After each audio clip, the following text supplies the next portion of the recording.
Et frères et sœurs, comme c'est difficile à imaginer les anges, et pourtant, quand on regarde par exemple l'histoire de la peinture, c'est un des motifs qui a le plus inspiré les peintres, n'est-ce pas? Il suffit de regarder par exemple chez nous l'apothéose de Saint-Augustin. J'allais dire, il y a des anges à profusion. Et pour les anciens, le monde angélique était, j'allais dire, non pas une évidence, mais en tout cas une sorte de thème extrêmement profond. Et précisément pourquoi? Je pense parce que c'était leur manière à eux, j'entends les anciens, d'exprimer cette espèce de proximité du mystère de Dieu et en même temps le désir de collaborer à son dessein. Le monde antique, parce que les anges ne sont pas propres à la vision juive du cosmos, n'est-ce pas? C'est pratiquement dans toutes les religions proche-orientales. Le monde ancien avait l'idée que si le monde fonctionnait, c'était pas d'abord simplement parce que Newton avait vu tomber la pomme et qu'il avait vu que tout était régi mathématiquement, n'est-ce pas? Mais c'était parce que le monde lui-même, tout le monde, était comme animé et traversé par des forces invisibles, indiscernables souvent, mais qui étaient là, réellement présentes. Et donc, quand les Israélites ont repris cette croyance, qui était la croyance ambiante généralisée, n'est-ce pas? Eh bien, ils ont perçu la même chose, en se disant, si Dieu, parce qu'en plus, eux, ils avaient véritablement, les Hébreux, une vision que Dieu avait eu un dessein, un projet de salut, n'est-ce pas? Eh bien, comment ne pas penser que tout ce monde qui déjà collaborait au bon ordre du monde visible, c'est pour ça qu'on disait toujours que les anges étaient les conducteurs des astres, n'est-ce pas? Angeli rectores, n'est-ce pas? À cette époque-là, les recteurs n'étaient pas des universitaires, c'était des anges. C'est pour ça que ça marchait mieux. Donc, c'est ça qui était très très beau. C'est que, en fait, il n'y avait pas, contrairement à ce qu'on dit souvent, une sorte de coupure entre le monde matériel visible et le monde invisible. Non, il y avait une vraie collaboration, une vraie coopération pour que le monde invisible soit au service, d'une certaine façon, du monde visible, pour qu'il aborde, pour qu'il puisse accomplir véritablement la tâche qui lui était proposée ou appelée à réaliser par Dieu.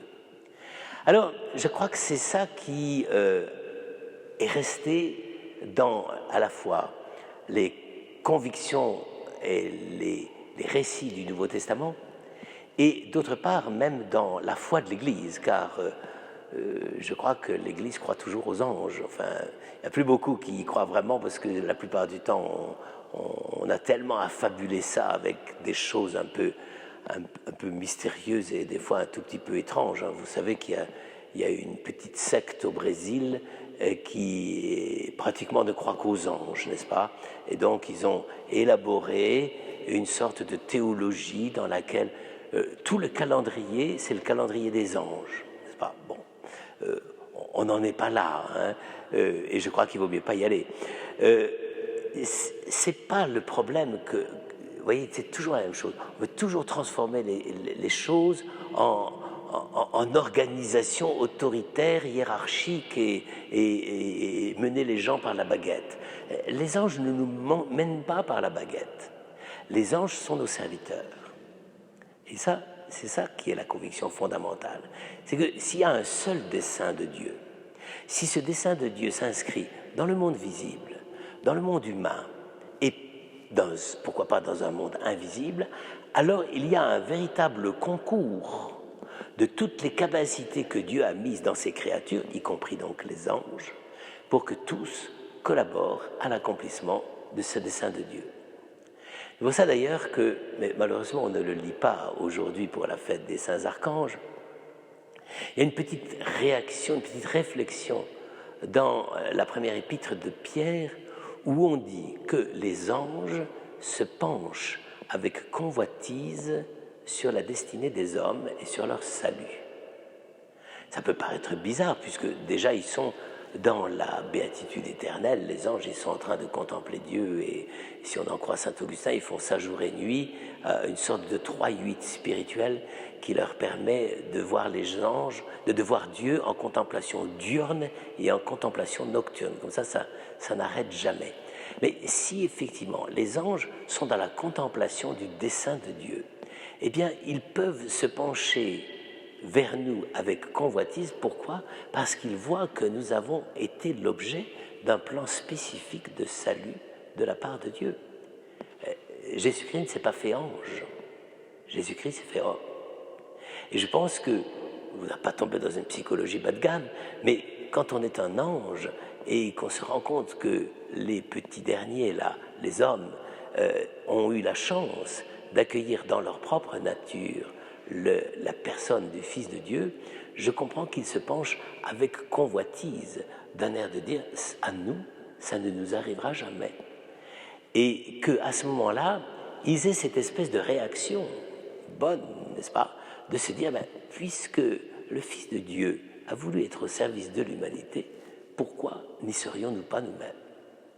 Et donc, je dirais que la fête des anges n'est pas simplement une sorte de fête de la superstructure spirituelle du salut de Dieu, non, c'est l'invitation de toute la création, du monde entier, créateur de l'univers visible et invisible, c'est ça que nous disons dans le credo, que ce soit l'invitation de toute la création à collaborer, participer au dessein de Dieu et de rassembler toutes choses dans le Christ.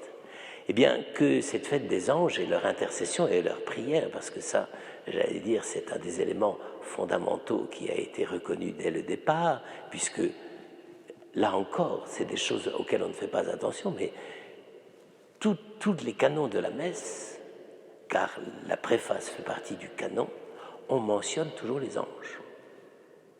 C'est-à-dire qu'au moment même où on va célébrer l'Eucharistie, j'allais dire, ceux qui viennent à la messe, et en général ils trouvent de la place dans les églises aujourd'hui, les premiers à venir à la messe, c'est les anges. C'est-à-dire c'est les premiers qui sont heureux de voir que le mystère de la présence de Christ à travers un signe visible est continué et que ainsi ils participent à cette glorification de l'histoire du salut avec nous et qu'ils chantent et qu'ils nous invitent à chanter avec nous. D'ailleurs, le Sanctus n'est-il pas précisément l'hymne des anges, c'est-à-dire le geste par lequel les anges disent que tout leur être invisible est louange de Dieu.